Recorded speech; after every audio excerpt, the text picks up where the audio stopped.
So on this channel here, we talk about anything and everything around real estate. And today I've got some good news that I want to share with you guys. And yeah, so glad to having you around. But first of all, right, let's just get all the admin out of the way. Have you subscribed before? Like, like if you have to look at the bottom there, there's a red button, right? On that red button, if it is red, you haven't subscribed.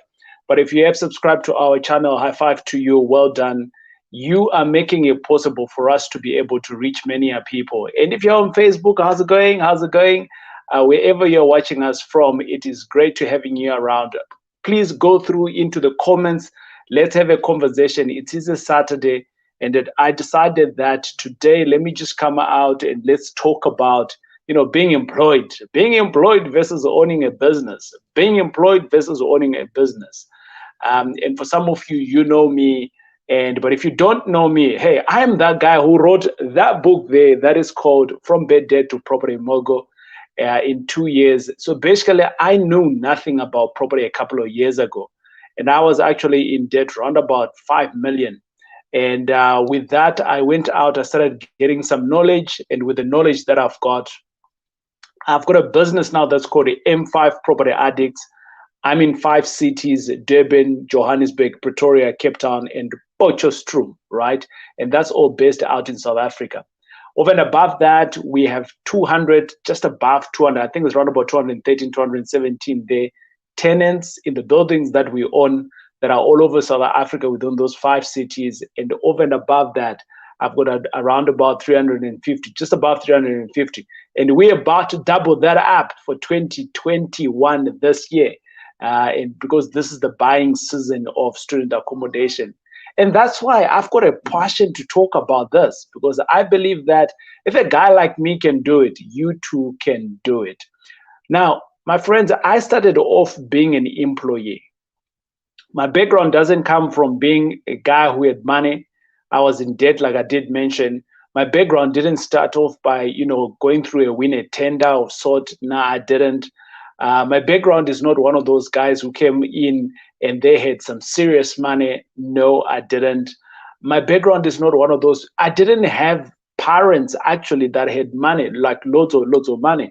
Actually, for your own information, hey, if you haven't read my book, you want to get my book on my website, which is www.tauraijack.com.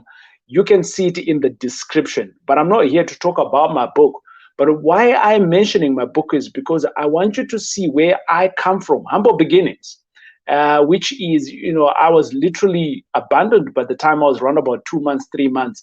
And I grew up very sickly, but I'm cool now. I do work, I do business, but I'm just trying to tell you that you can overcome whatever that you might be thinking that, I can't do this because, look, you can do whatever that you want to do if you have the right information, if you have the right partners, if you know exactly where you want to go.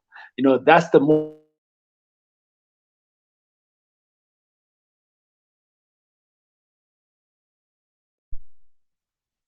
It looks like I was gone there for a minute.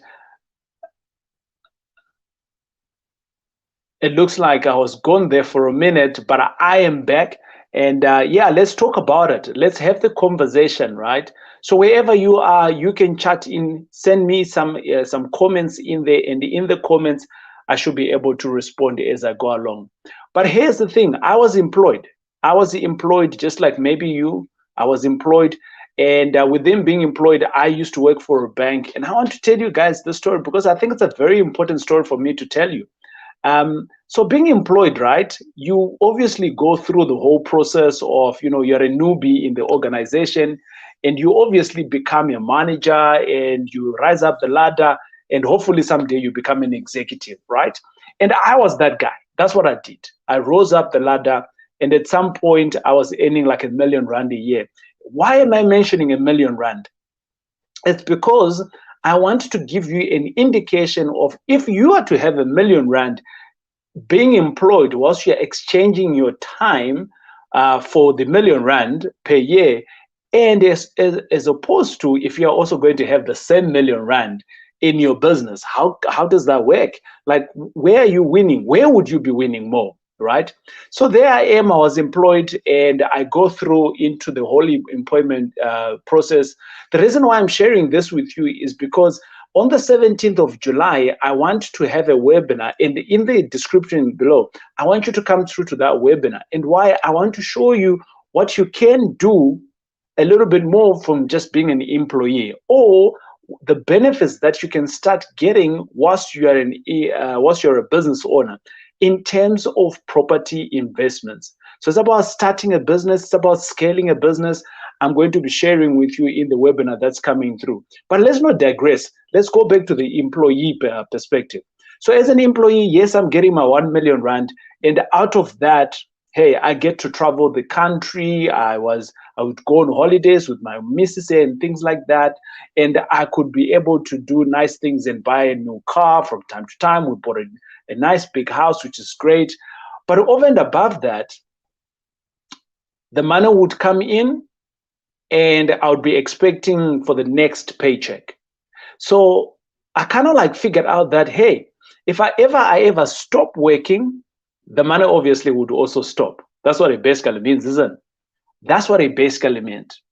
But without, kind of like diving into that, we all know if you don't work, you're not going to get any money, isn't it? It's just like you are now employed. But I want to go back to the fact that now you are employed, you are enjoying the perks that you are enjoying right now with your employer. And the question that I want to ask of you is, what is your plan B? That's number one. Maybe you don't have, maybe you got a side hustle, but I'm here to tell you that you actually need a side hustle, whether you're employed. But hold on, maybe you're like one of me, you're like one of those people that like say, TJ, you know what? I've already started. What I want to do at the moment is I want to grow my business. I've got about 3 properties, and maybe I'm a little bit stuck. I want to grow. Now, the webinar that I'm talking about, it's going to help you. You need to come into that webinar. It's going to help you. Let me jump back, right? If you're an employee right now, you are working towards to getting your million. But you know what's happening at the moment? You are working towards $1 million per year. That's what your employer tells you, that you are going to get R1 million a year. And obviously what's going to happen out of that million? The first thing that's going to happen is that, number one, from a tax perspective, the taxman is going to take money out of your 1 million. Let's just say 40%, right? Today we want to use rough calculations. So 40% of that money is going to be taken off from a government perspective because you need to pay taxes. So now all of a sudden you're left with 600, and the 600 is what is going to be in your pocket. Now, let's look at it the other way around. Had you had the same 1 million rand in a business, does the government or does the taxman come through and get a 40% of the money that you have? We're comparing like for like here, right? 1 million as an employee, 1 million as a business owner, right? So we figured that out, that 1 million as an employee, already you are now on 600 because the taxmen have gotten that out. But hold on, when you are now a business owner, you got this 1 million, and the 1 million now is working for you.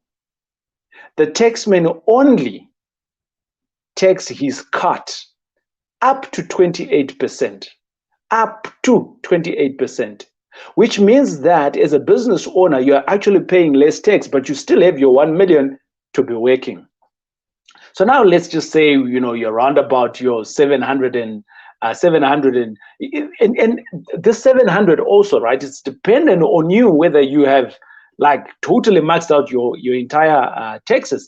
But there's many things that you can write off in a business compared to being an employee. And I know the question that you're asking yourself now, but TJ, I don't have 1 million. And I know you don't have 1 million, because I was in the same position where I was an employee and I didn't have the 1 million. But you don't have to have 1 million to start a business. You don't have 1 million. You don't need to have $1 million in your back pocket to start that business. You don't have to have the 1 million that I'm talking about for you to start a business within the property space.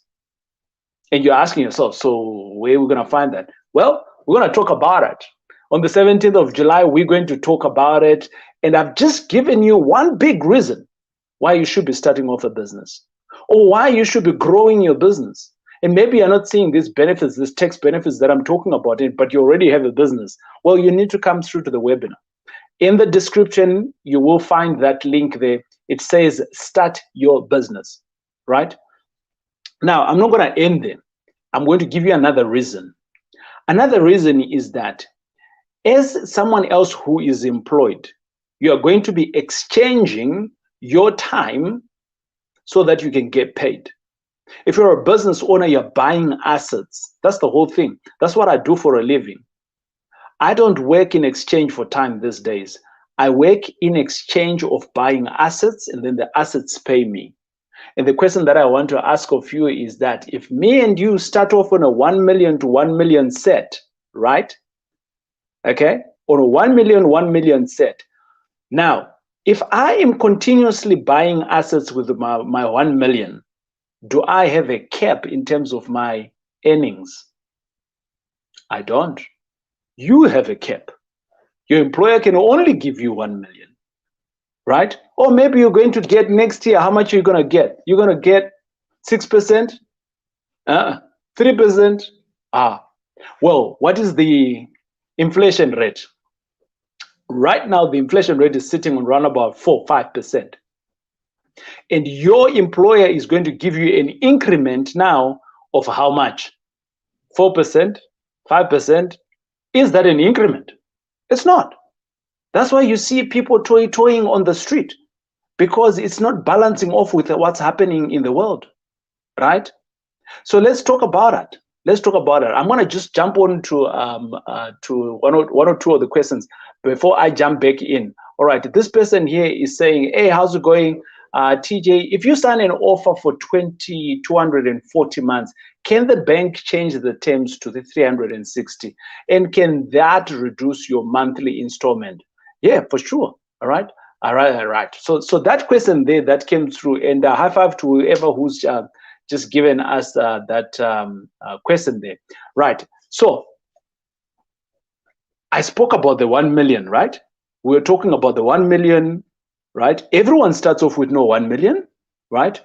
This person here that has just typed in this question, they are asking, I don't know how much they are asking the bank from, but whilst you are employed right now, you can actually start your side hustle business and you can get R1 million or even more.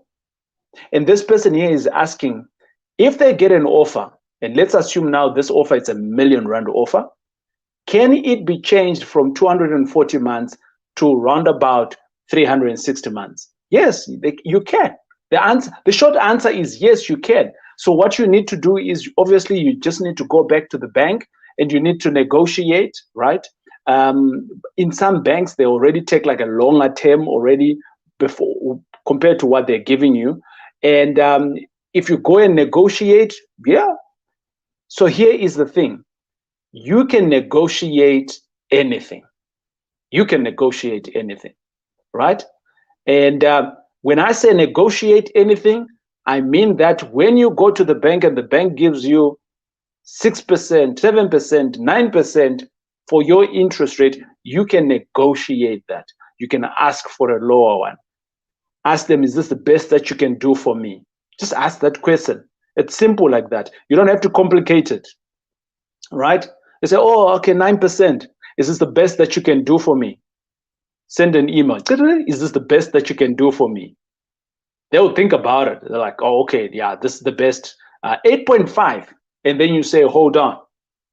And then you go to the next bank and you say, hey, the next bank, maybe they give you a 7%.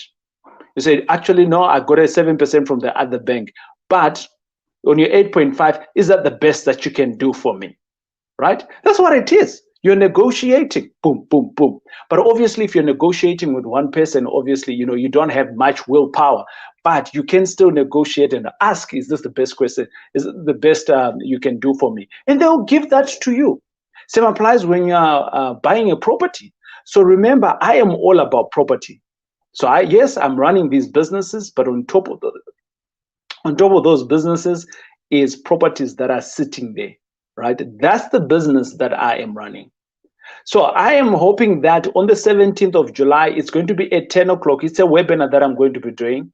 And within that webinar, I want to give you tools that is going to be able to leapfrog, right? I mean it, leapfrog your business. If you don't know the meaning for leapfrog, check it out online, right?